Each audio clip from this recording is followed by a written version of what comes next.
The world hasn't changed, but maybe your eyes should. We live in a time of constant reaction. One wrong word, one missed call, one delay, and our peace disappears. But it wasn't the world that took your peace. It was your mind, untrained, unguarded. The ancient Stoics didn't have smartphones, traffic jams, or inboxes with 1,000 unread messages. But they faced something far more difficult, themselves, and they left us a set of rules, not to escape the world, but to see it clearly. These 5 Stoic rules won't make your life easier. They'll make your vision sharper, your responses calmer, your sense of self untouchable. Let's begin. Stoicism isn't just ancient philosophy. It's a manual for how to live, especially when life refuses to go your way. Over 2,000 years ago, 3 men from vastly different paths tried to answer the same question. How do we remain calm in chaos? Marcus Aurelius, the most powerful man in the world, but also the loneliest. Epictetus, a man born into slavery, who found more freedom than his masters ever knew. Seneca, a wealthy advisor to emperors, constantly torn between power and principle. They lived through war, betrayal, plague, and personal loss. But their writings didn't echo fear. They echoed clarity, control, and conviction. Stoicism doesn't teach you to suppress your emotions. It teaches you not to be enslaved by them. In today's world, the challenges are different in form, not in essence. We drown in noise, in notifications, in expectations we never agreed to. We lose sleep over what others think, and live lives driven by what we can't control. That's why these ancient truths still breathe today. Because what the Stoics mastered was not the world, but the self. And from that mastery, they gave us a few rules. Simple, enduring, enough to change how you face pressure, people, and pain. Let's look at the first one. They're not commandments, not quotes to memorize, just 5 quiet rules that, if lived, will change how you see everything. Control what you can, let go of what you can't. Epictetus. Epictetus began his teachings with a simple division. Some things are up to us. Some things are not. That's it. Not a complex doctrine, not a religion, just a filter, a mental compass. You don't control how others treat you. You control how you respond. You don't control the economy. You control your effort, your learning, and your adaptability. You don't control getting sick. You control how you show up in the struggle. The Stoics believed that suffering isn't caused by what happens, but by how we relate to it. When you try to control what you can't, you suffer twice. First, from the event itself. Then, from your resistance to it. But when you focus on what's yours, your thoughts, your choices, your values, you enter a kind of freedom no one can take. Letting go doesn't mean giving up. It means accepting where your hands end and where your mind begins. So the next time something outside you breaks, ask yourself, is this within my control? If not, let it fall and protect what you can truly command. Your response. Respond, don't react. Marcus Aurelius.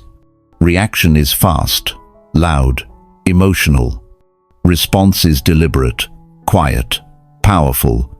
The Stoics believed that between stimulus and action, there is a moment, a gap, where reason can intervene. You don't control what others say, but you control whether you echo their noise or become still like a mountain. Someone insults you.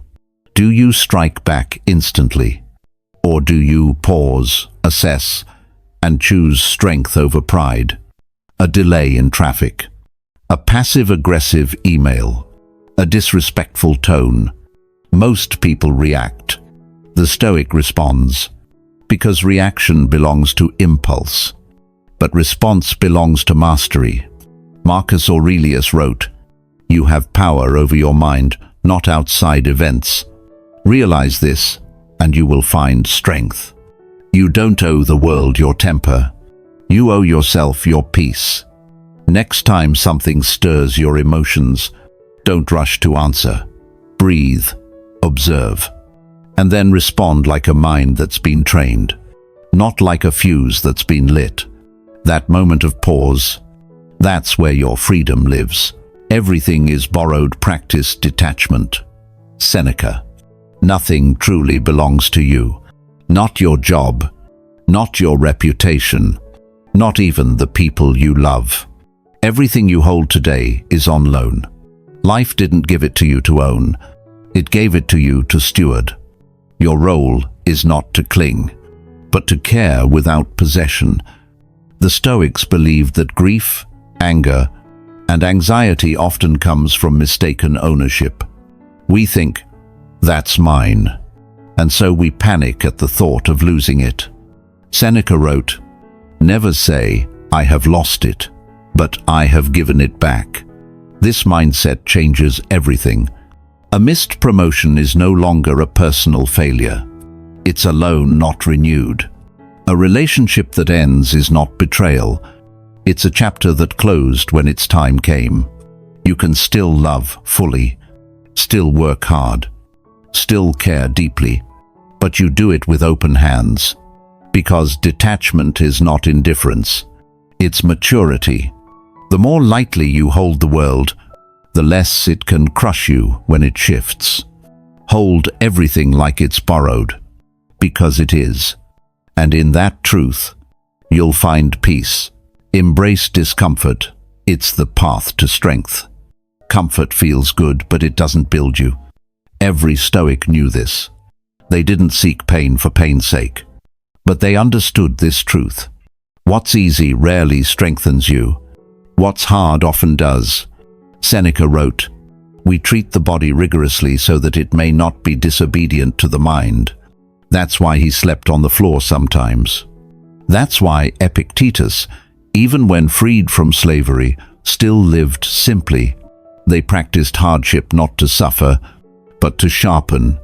In our world, comfort is everywhere, but so is fragility. When you avoid discomfort, you outsource your strength. The Stoic path is the opposite. Wake up early when you want to sleep in. Speak the truth when silence is safer. Do the hard thing quietly, without applause. Each time you choose discomfort with purpose, you are training your will. The gym isn't just physical. It's mental, emotional, moral. Strength is not built in ease. It's revealed through resistance. So the next time life gets uncomfortable, don't run. Lean in.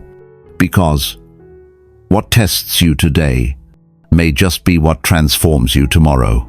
Memento Mori, remember you will die. Most people avoid thinking about death. The Stoics made it a daily practice. Not to be morbid, but to be awake. Memento Mori means, remember, you will die.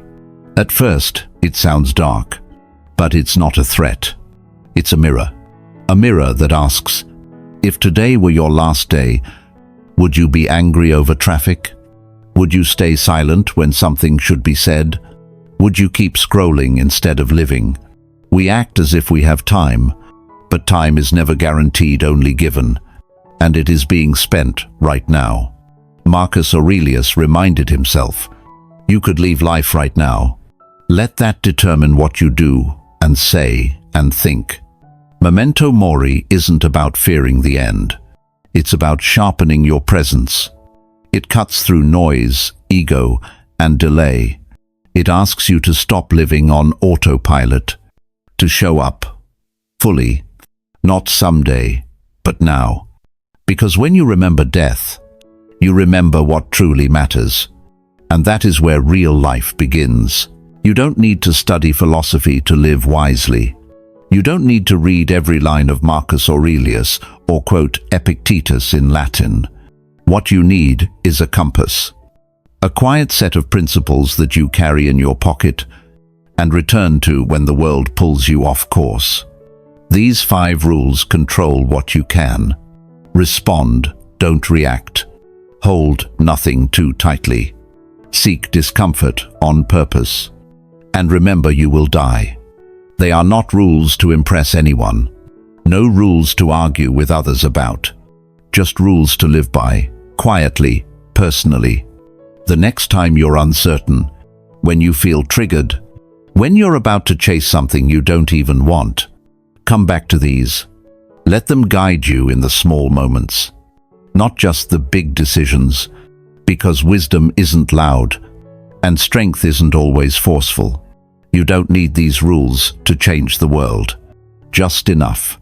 So, the world no longer changes you. You don't have to raise your voice to be heard. You don't have to win every argument to walk away whole. And you don't need to control the world to find peace in it. What you do need is the discipline of mind, clarity of thought, and strength of heart. The Stoics didn't teach us how to be perfect. They taught us how to stand when life shakes, when people misunderstand, when things don't go as planned. You don't crumble. You return to what's essential, to what's yours. These 5 rules are not about changing others. They're about remembering who you are. When everything else gets loud, live by them, not to impress the world, but to be unshaken by it.